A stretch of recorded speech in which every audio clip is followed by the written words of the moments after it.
नमस्कार, मैं हूं संजय शर्मा। आप देख रहे हैं 4 PM न्यूज़ नेटवर्क। अगर कभी आप जंगल में गए हों, आपको शौक हो पिकनिक का, तो आपको एक कहावत पता ही होगी कि जब एक सियार हुआ हुआ बोलता है, तो फिर सारे सियार जंगल में हुआ हुआ बोलने लगते हैं। कुछ यही हालत मीडिया की हो गई है। जितना भारतीय जनता पार्टी और हमारे साहेब नहीं कह पा रहे कि अब की बार 400 पार, उससे ज़्यादा ये हुआ हुआ करती हुई गोदी मीडिया शो कर रही है अब की बार 400 पार। आप राज्यों का अगर विश्लेषण करेंगे, राज्यों को बहुत करीब से देखेंगे, तो आप पाएँगे कि हकीकत में साहिब को 272 तक लाना मुश्किल है, लेकिन गोदी मीडिया है, वो सारे हथकंडे अपनाकर चाहती है कि आपके दिमाग में ये भर दिया जाए कि साहिब तो इस बार 400 पार कर रहे हैं। दरअसल ये एक साइकोलॉजिकल गेम है। आप इसकी चर्चा करने लगे कि साहब के मुकाबले कौन? साहब तो 400 पार जा रहे हैं, मोदी जी का कोई मुकाबला नहीं है। इस तरह का शो करने के लिए, इस तरह का ख़्याल करने के लिए एक कदम आगे चली जा रही है मीडिया। अंबानी के चैनल, नेटवर्क 18, उनके नमूने पत्रकार अमीश देवगन, अमन चोपड़ा, आज तक के नमूने पत्रकार सुधीर चौधरी, इन लोगों के ऊपर जुर्माना लगाया गया है। भारी जुर्माना वो लगाया गया और इस बात के लगाया गया कि ये नफ़रती भरे शो कर रहे थे। कहा गया इनकी ये हटाइए तुरंत अपने यहाँ से जो आपके वीडियो अपलोड हुए हैं। आप सोचिए कितनी शर्म की बात है। रिलायंस के मालिक अंबानी जी का चैनल तो इस बात के लिए बदनाम है कि उन्हें दिन भर हिंदू मुसलमान करना है, नफ़रत का माहौल बनाना है। ऐसे में साहेब नई-नई गाथाएँ लिख रहे हैं। बंगाल जाके बता रहे हैं कि महिलाओं पे इतना अत्याचार तो आज़ादी के बाद कभी नहीं हुआ और बंगाल में तो त्राही-त्राही मची हुई है। प्रधानमंत्री जी, जितनी त्राही-त्राही संदेश खाली में मची हुई है छोटी-सी विधानसभा में, उससे हज़ार गुना मणिपुर में थी, जब मणिपुर में नग्न करके महिलाओं को घुमाया जा रहा था। उन महिलाओं के गुप्तांगों से छेड़खानी करी जा रही थी। जुलूस निकल के और जानवरों की तरह महिलाओं के शरीर के संग खिलवाड़ कर रहा था, लेकिन प्रधानमंत्री जी के मुँह से मणिपुर का मान नहीं निकला। पार्लियामेंट का जिस दिन उद्घाटन था, उस दिन खिलाड़ी महिला खिलाड़ी सड़क पे घसीटी जा रही थी, लेकिन ब्रजभूषण सिंह जी को सम्मानपूर्वक संसद में बिठाया गया।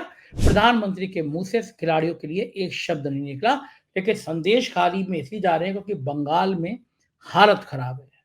18 तो छोड़िए, 8 सीटों के लाले पड़े हुए हैं। उत्तर प्रदेश में एक सर्वे आया जीटीवी का, उन्होंने कहा इंडिया गठबंधन को सिर्फ 2 सीटें मिल रही हैं। कम से कम 15 सीटें तो मैं अभी इसी समय गिना सकता हूँ, जहाँ पे मुकाबला बेहद कड़ा है और आज की तारीख में इंडिया गठबंधन भारी है। लेकिन ये गोदी मीडिया के चैनल इस तरह का माहौल बनाएँगे, इस तरह की चीज़ें आपको दिखाएँगे, इस तरह की चीज़ें समझाएँगे, आपको लगे वाक़ई में यहाँ तो भारतीय जनता पार्टी की लांदी चल रही है। राम मंदिर का मुद्दा इतनी बुरी तरह से फ्लॉप हो गया, जो भारतीय जनता पार्टी ने सपने में सोचा नहीं था। कहीं भी मंदिर का मुद्दा गर्म नहीं हो पा रहा। पिछड़ी जाति, दलित जाति समझ रही हैं कि उनके संग खेला क्या होने वाला है और ऐसे में चैनल कह रहे हैं कि आंधी आ रही है उत्तर प्रदेश में। मैंने अभय दुबे जी से पूछा कि जो अनुमान है, अगर इंडिया गठबंधन ने 20-22 सीटें जीत ली, जो कोई असंभव नहीं है इस माहौल में, तो क्या होगा? तो अभय दुबे जी का साफ कहना था कि अगर इंडिया गठबंधन ने उत्तर प्रदेश में 20 सीटें जीत ली, तो भारतीय जनता पार्टी की सरकार नहीं बनेगी और उत्तर प्रदेश में इंडिया गठबंधन 20 सीटें जीत ले, इसमें किसी को कोई हैरानी नहीं होनी चाहिए, क्योंकि वोट पड़ रहे हैं या तो मोदी को जिताने के लिए या मोदी को हराने के लिए। तो उसमें ऐसा नहीं होगा कि ओबीसी भाई आ जाएँ, तो उनको कुछ मुसलमान वोट चले जाएँ, मायावती बीजेपी की बी टीम की तरह खड़े हो जाएँ, उनको वोट ना चले जाएँ।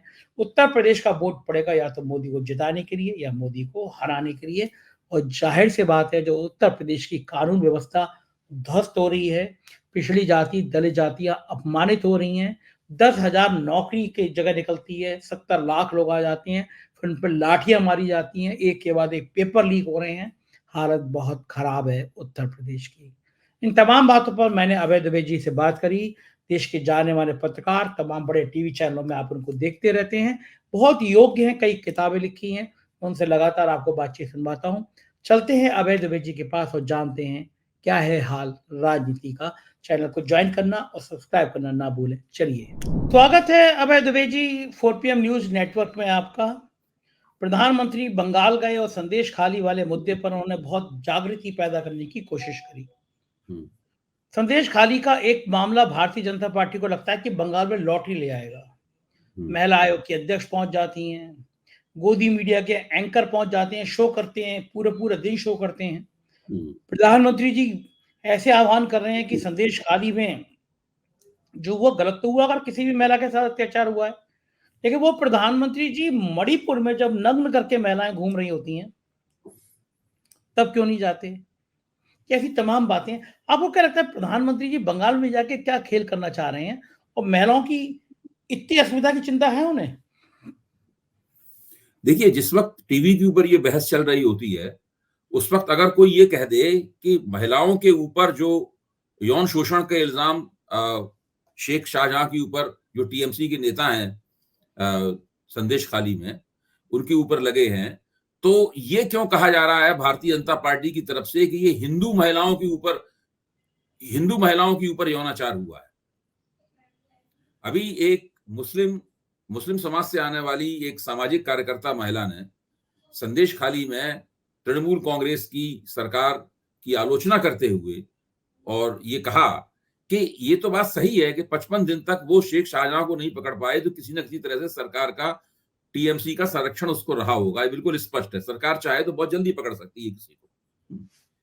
लेकिन इस बात को कहना कि शेख शाहजहां खास तौर से हिंदू समाज की महिलाओं को टारगेट कर रहा था, उनका यौन शोषण कर रहा था, ये साफ बताता है कि वो लोग वहां पर सांप्रदायिकता फैलाना चाहते हैं, वो लोग वहां पर सांप्रदायिक ध्रुवीकरण करना चाहते हैं।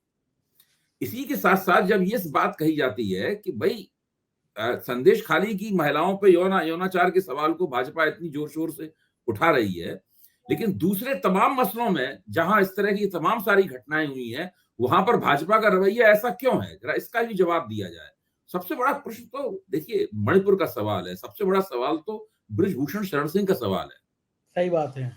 हाँ, देखिए आज तक जो जो हिंदुस्तान, जो लोग भारतीय जनता पार्टी के समर्थक भी हैं, यानी जो दिन रात भारतीय जनता पार्टी का टीवी पर बचाव करते हैं, बृजभूषण शरण सिंह के सवाल पर चुप रह जाते हैं। फिर बाद में ब्रेक जो होता है बहस में, तो ब्रेक में वो कहते हैं कि भाई इस सवाल के ऊपर हम क्या कहें। उनकी भी समझ में नहीं आ रहा है कि बृजभूषण शरण सिंह का भाजपा इतना बचाव क्यों कर रही है, इतना एल्बो रूम उनको क्यों दिया गया। जब उनसे कहा जाए कि भाई अगर ये तर्क दिया जाता है कि उनके कई सीटों पर उनका प्रभाव है, तो बोले नहीं, ऐसी कुछ बात नहीं है, भाजपा उत्तर प्रदेश में बहुत शक्तिशाली है, बृजभूषण शरण सिंह की कोई औकात नहीं है कि वो भाजपा को ब्लैकमेल कर सके कि हम अपना समर्थन वापस ले लेंगे। ऐसी स्थिति थोड़ी ना है भारतीय जनता पार्टी की, कोई एक व्यक्ति इसका एक से ज्यादा सीटों पे कुछ दबदबा है तो वो भारतीय जनता पार्टी को ब्लैकमेल कर सकता है। भाजपा इतनी कमजोर पार्टी नहीं है, या वो इससे कहीं ज्यादा आगे बढ़ चुकी है भाजपा। तब फिर इतना बचाव क्यों होता है बृजभूषण शरण सिंह का? मणिपुर में जो स्त्रियों को नग्न करके घुमाया गया, उनके गुप्तांगों के साथ सार्वजनिक रूप से छेड़छाड़ की गई, तो उसका तर्क भाजपा की तरफ से दिया जाता है कि वो तो भाई दो समुदायों के बीच में टक्कर हो रही थी, संघर्ष हो रहा था, इसलिए इस प्रकार की घटना हुई, जो दुर्भाग्यपूर्ण है। लेकिन संदेश खाली में एक जो मुसलमान तानाशाह है उसे लाके इस तरह से बात की जाती है, एक बदमाश मुसलमान जो है वो हिंदू महिलाओं को टारगेट कर रहा है, यौन दुराचार कर रहा है उनके साथ में। इस तरीके से तमाम भाजपा के प्रवक्ता टीवी के ऊपर बहस कर रहे हैं। देखिए ये बिल्कुल, और जो मैं तृणमूल कांग्रेस की किसी भी बात का समर्थक हो या ना हो, इस बात का तो मैं निश्चित रूप से समर्थक हूं कि ये नरेंद्र मोदी का जो भाषण है वो चुनावी टूरिज्म का एक नमूना है। जब चुनाव आते हैं उसी वक्त नरेंद्र मोदी वहां पहुंचते हैं हर जगह पे। आजकल एक और बात चल रही है इसके ऊपर, हालांकि थोड़ा विषयांतर हो जाएगा, लेकिन दिमाग में आई है तो मैं कह दूं। आजकल वो सब जगह जा रहे हैं नरेंद्र मोदी, चाहे बिहार जाएंगे, बिहार तो अभी जाएंगे, कई जगह जा रहे हैं, और सब जगह वो हजारों हजारों करोड़ रुपए की, झारखंड में आज झारखंड का नंबर था, हजारों 33,000 करोड़ रुपए, 20,000 करोड़ रुपए, 10,000 करोड़ रुपए, 40,000 करोड़ रुपए की विकास योजनाएं गिफ्ट कर रहे हैं उन प्रांतों को। अब आप सोचिए कि ये विकास योजनाएं गिफ्ट की जा रही हैं लोकसभा चुनाव से ठीक पहले, और आज तक ऐसी विकास योजनाएं अगर पूरे 10 साल में नरेंद्र मोदी के सभी ऐसे भाषण सुने जाएं और उन विकास योजनाओं को जोड़ा जाए आपस में, जो हजारों करोड़ रुपए की विकास योजनाएं उन्होंने जगह जगह गिफ्ट की हैं, उनको जोड़ा जाए तो वो इतना सारी विश्व का विकास हो जाएगा, मैं आपको बताऊं, उतने रुपयों में। भारत का विकास नहीं। फिर उसके बाद उनका ऑडिट किया जाए कि भाई ये विकास योजनाएं जमीन पर कितनी उतरी। सही बात है, पता चल मेरा जाएगा। मानना है हैरत अंगेज किस्म के नतीजे सामने आएंगे। आपको याद है अभय जी, वो बिहार में एक बार कह रहे थे, बताओ कितना दूं, कितना 5,000, दूं, हाँ वो दस भाषण तो कभी हजार भूल ही नहीं सकते। 15, ऐसा लगा सट्टा नहीं, मार्केट, सट्टा बाजार का ही हो रहा, 10,000, संजय जी, ये सट्टा 20,000। बाजार नहीं, वो पूरा मार्क, ये गिफ्ट वाला जो आइडिया है, बहुत ही विकृत किस्म का आइडिया है। मैं आपको बताऊं, अंग्रेज लोग भी भारत को हर चीज गिफ्ट में देते थे, उन्होंने आधुनिकता गिफ्ट में दी है, अंग्रेजी भाषा हमें गिफ्ट में दी है उन्होंने, वेस्टर्न सोशल थियरी गिफ्ट में दी है, ये सारी चीजें हमें वो गिफ्ट में थमा गए हैं। जो पश्चिमी जीवन शैली है, ये गिफ्ट में दे गए हैं हम लोगों को। तो ये गिफ्ट वाली चीज बड़ी गजब है। और गिफ्ट गिफ्ट हम अपनी कोई चीज आपको गिफ्ट में देते हैं। प्रधानमंत्री ये सब जो विकास योजनाएं दे रहे हैं या उनकी ठीक बात, घोषणा कर रहे हैं, ये प्रधानमंत्री की निजी संपत्ति नहीं है। सही बात है। और जब इसको कांग्रेस तोहफे ऐसा, के तौर पर पेश करना और मीडिया द्वारा तोहफे के तौर पर पेश करना, ये वास्तव में लोकतंत्र में जनता का अपमान है। एक तरफ ठीक बात, प्रधानमंत्री अपने आप को प्रधान सेवक कहते हैं, आप सोचिए, एक तरफ तो वो प्रधान चौकीदार, सेवक कहते हैं और दूसरी चौकीदार, तरफ कह रहे हैं कि ये सब अपनी प्रधान सेवक अपनी अपनी संपत्ति उनको गिफ्ट दे रहा हो। ये सब देखिए, ये पूरे की पूरी जो राजनीतिक संस्कृति विकसित हो रही है, ये राजनीतिक संस्कृति बहुत गड़बड़ है।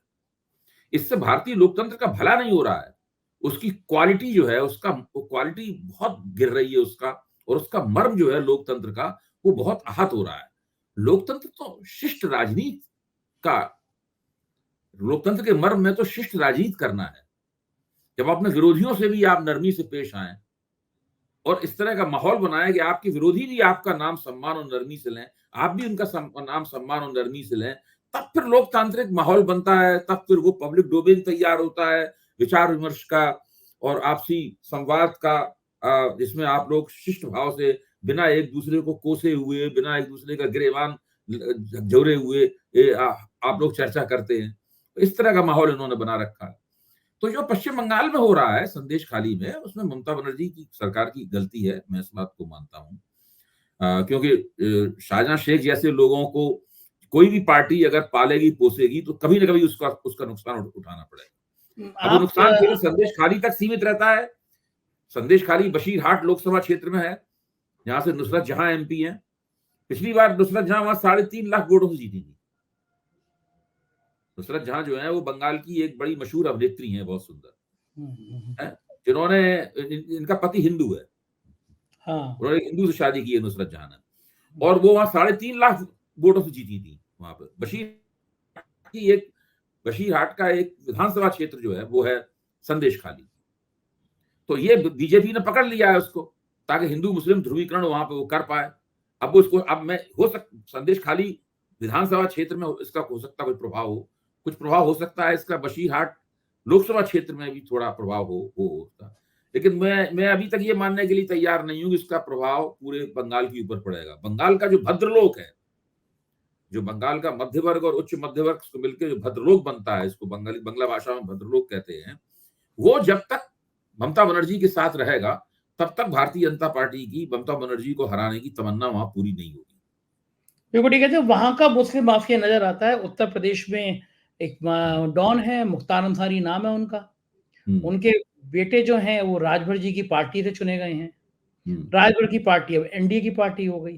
तो तकनीकी रूप से मुख्तार अंसारी का बेटा और योगी आदित्यनाथ दोनों एक पार्टी में शामिल हो गए।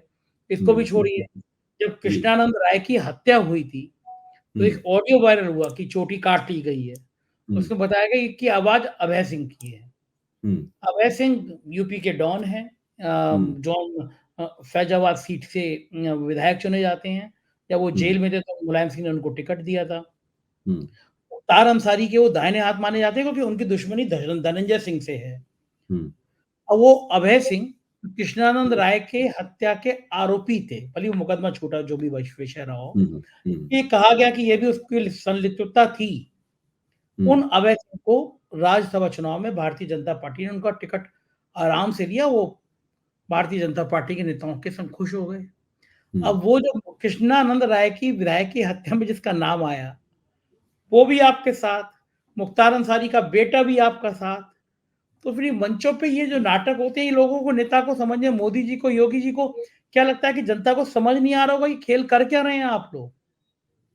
नहीं देखिए, ये सरकार का जो पाखंड होता है ना, ये तो पब्लिक आराम से समझती है। जब नेता भाषण दे के जाता है, भाषण देते वक्त तो जो पब्लिक सामने होती है, वो पब्लिक तो कैसे, उस पब्लिक की जुगाड़ कैसे की जाती है, पब्लिक कैसे लाई जाती है, ये सब हथकंडे हम लोग जानते हैं। और सभी राजनीतिक दल ऐसा करते हैं। भारतीय जनता पार्टी इस काम में सबसे ज्यादा आगे है, इसमें कोई शक की बात नहीं। लेकिन पब्लिक इस पाखंड को अच्छी तरह समझती है। आपने बिल्कुल ठीक कहा कि पब्लिक जानती है कि कौन किसका बाहुबली है।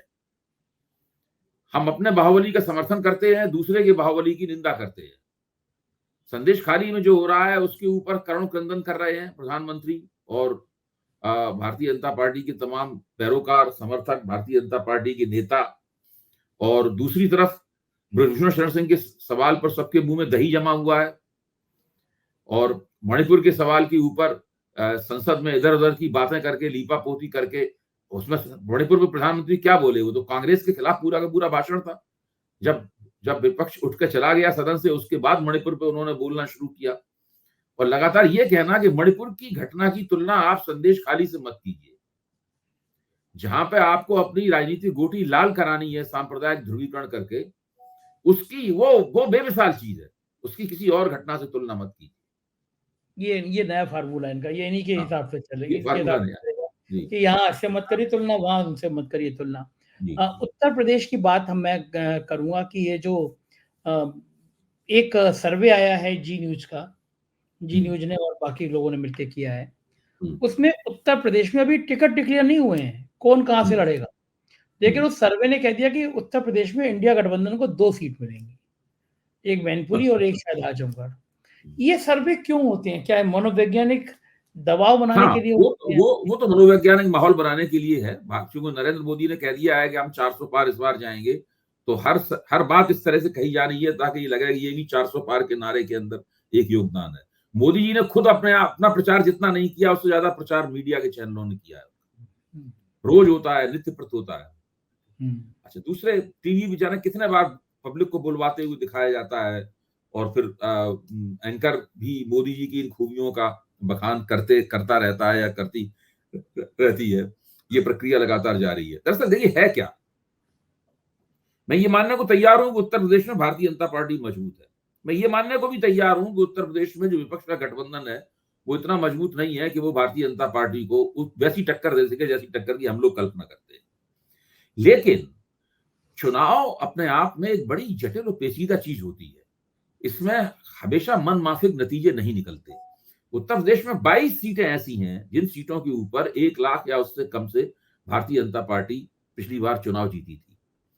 अगर विपक्ष उन सीटों के ऊपर फोकस करे और लगातार ठीक से योजनापूर्वक चुनाव लड़े, अपने संसाधनों को सही तरीके से उनका डिप्लॉयमेंट करे, सही तरीके से उनका इस्तेमाल करे उन संसाधनों का, तो विपक्ष ऐसे कई निर्वाचन क्षेत्र हैं, जहां पर विपक्ष प्रभाव डाल सकता है और निर्वाचन क्षेत्रों का नतीजा बदला जा सकता है।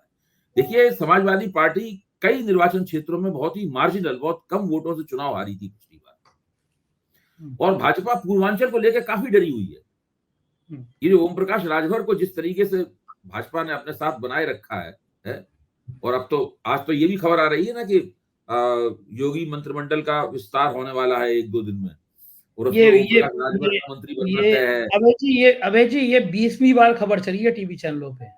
हाँ, ठीक बात है पिछले आपकी। पिछले हाँ, पिछले 1 साल से चल रही है कि मंत्रिमंडल, एक कहावत कही जाती है ना, जाट मारा तब जानी जब 13वीं हो जाए।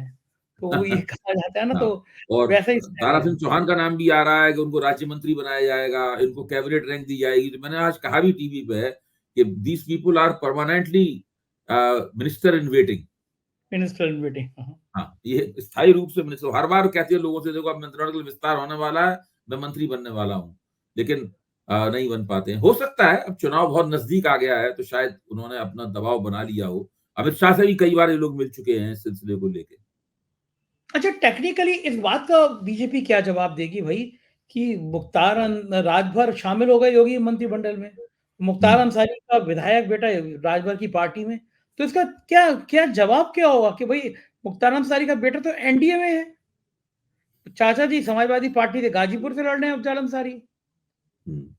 तो यानी मुख्तार नहीं, अंसारी और का एक ही है, बेटा आप देखिए, भाजपा अगर ऐसी ब अब भाई अगर राजभर ये तो कर ही सकते थे कि राजभर उसको जब इसमें एनडीए में गए राजभर, तो उसके बाद उसको एक्सपेल कर देते अपनी पार्टी से।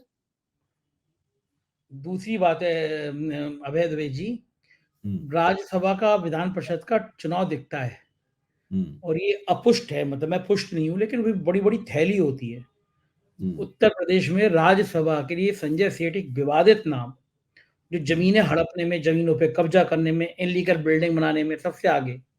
तो उसके लिए एक-एक वोट बड़ा मायने हैं और सुनते हैं भाई करोड़ों-करोड़ रुपए खर्च हुए हैं चुनाव में। तो वोट रात भर कैसे कम कर दें अपनी पार्टी का। लेकिन बीजेपी को तो सोचना चाहिए, योगी आदित्यनाथ की क्या ब्रांडिंग रह जाएगी जब उनसे कहा जाएगा कि मुख्तार अंसारी का बेटा भी तो एनडीए में शामिल है। क्या जवाब देंगे योगी आदित्यनाथ? मेरे ख्याल से आदित्यनाथ जी को इस बारे में सोचना चाहिए और उन्हें अपनी तरफ से शर्त रखनी चाहिए कि भाई जब तक ये बंदा रहेगा इनकी पार्टी के साथ में, हम इनको मंत्रिमंडल में कैसे ले पाएंगे। हो ना, क्योंकि उनकी तरफ से ब्रांडिंग खत्म हो जाएगी। हाँ, अब तो जो फार्मूला तय हुआ है सीटों के बंटवारे का, 80 सीटों के बंटवारे का, वो फार्मूला जो टीवी पे आ रहा है, वो फार्मूला ये है कि 74 सीट तो बीजेपी लड़ना चाहती है, 2 सीट वो अपना दल को देना चाहती है, 1 सीट वो राजभर को देना चाहती है, शायद घोसी की, और 1 सीट वो देना चाहती है इनको निषाद जी को, संजय निषाद को देना चाहती है। तो जयंत को। हाँ, और 2 देना चाहती है जयंत चौधरी को। और जयंत चौधरी से उनका जो गठजोड़ है, इसके बारे में टीवी पे खबर ये आ रही है कि वो 2-3 दिन में उसका ऐलान हो जाएगा, उस गठजोड़ का। यानी अभी तक उस गठजोड़ का औपचारिक रूप से ऐलान नहीं हुआ है। अच्छा, मजे की बात ये बेगानी शादी में अब्दुल्ला दीवाना, मतलब अभी तक ना मोदी के और शाह के संग जयंत चौधरी की फोटो भी नहीं आई। जयंत चौधरी अपने आप अपने से कहना शुरू कर दिए हम तो एनडीए में चले गए, हम तो एनडीए में चले गए, मतलब अपने आप अपने मन से।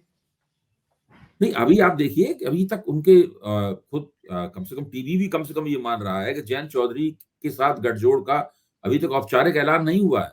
हाँ, और नहीं ऐसा हुआ भी वो। नहीं है, इसका मतलब है गठजोड़ की शर्तें अगर कहीं हो रही हैं तो उनको फाइनलाइज किया जा रहा है अभी।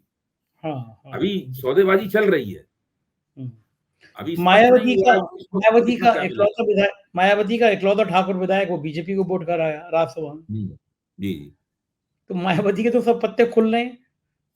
नहीं, नहीं, मायावती तो बिल्कुल, मायावती ने जो किया है वो ऐतिहासिक है। देखिए ये जो काम हो, मैं मानता हूँ कि बहुजन समाज पार्टी का उत्तर प्रदेश में उभार भी ऐतिहासिक था। मायावती जब पहली बार मुख्यमंत्री बनी, जब समाजवादी पार्टी के साथ मिलकर इन्होंने भाजपा को हराया, राम वेव को उलट दिया, वो भी एक ऐतिहासिक काम था।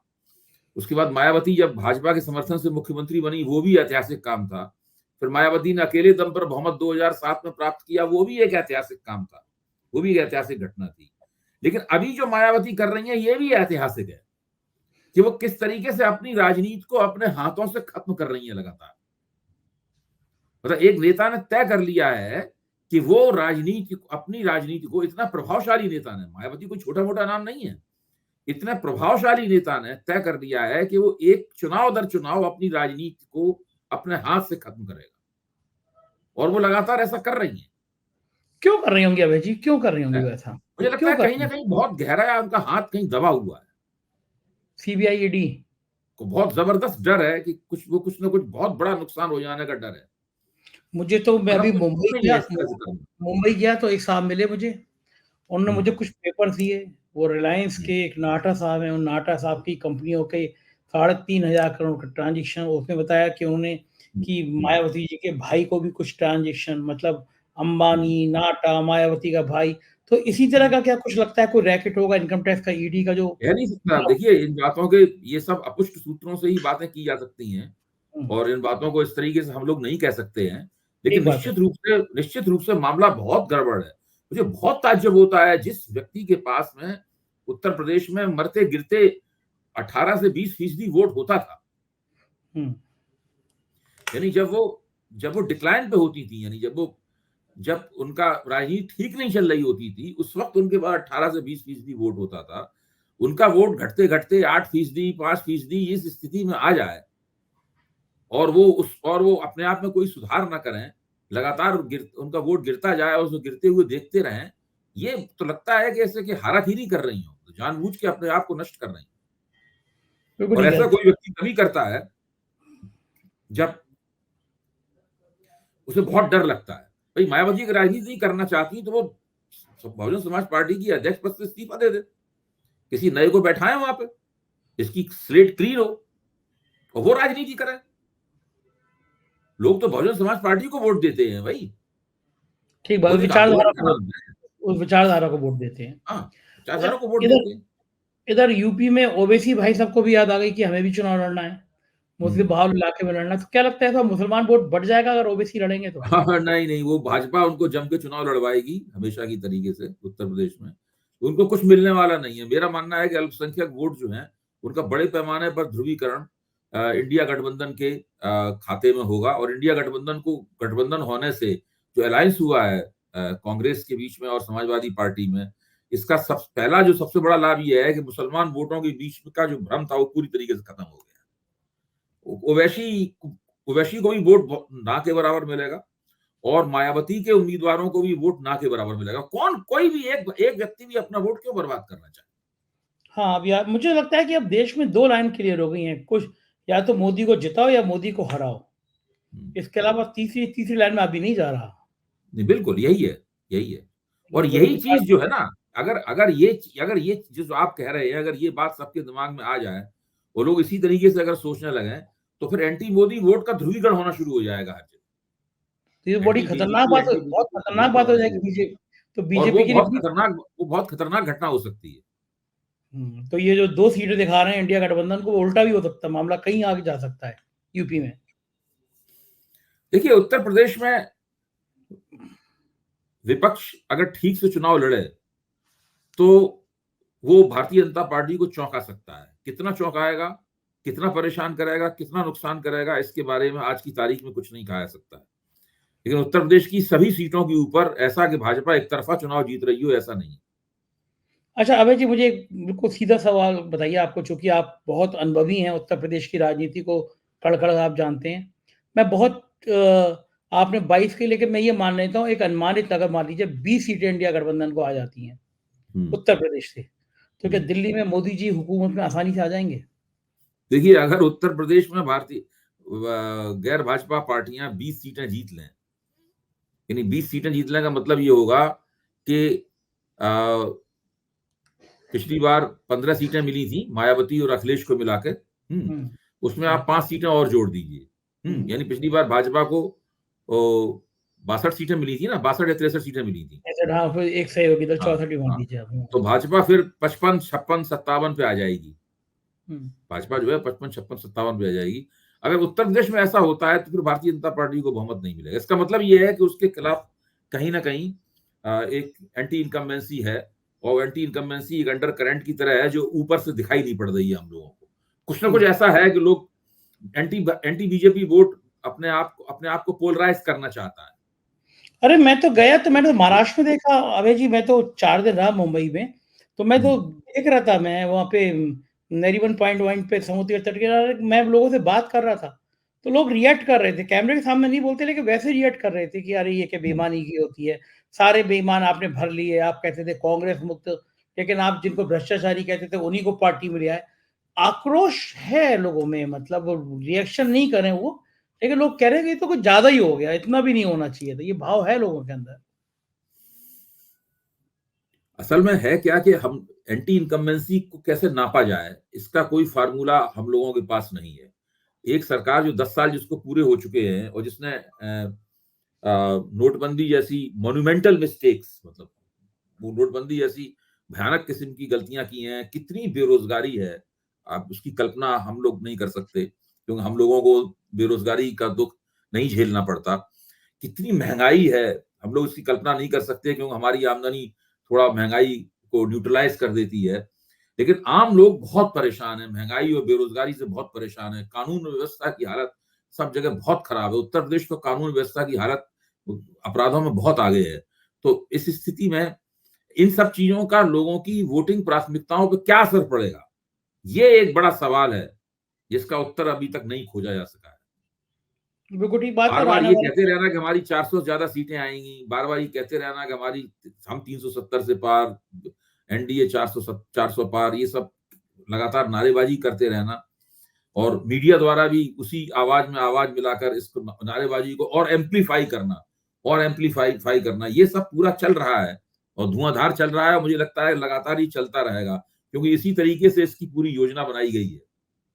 बिल्कुल ठीक बात है और आने वाले कुछ दिनों में तस्वीर और साफ हो जाएगी, पता चलेगा कौन कितने पानी में है। बहुत-बहुत शुक्रिया अभय जी, हमसे समय देने के लिए, हमसे बात करने के लिए धन्यवाद आपका। तो ये थे अभय द्विवेदी जी और हम इनसे बात करके आपको देश की राजनीति को समझाने की कोशिश कर रहे थे।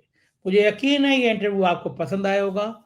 अपनी राय से अवगत कराइएगा, चैनल को जॉइन कीजिएगा, सब्सक्राइब करिएगा। शुक्रिया, थैंक यू।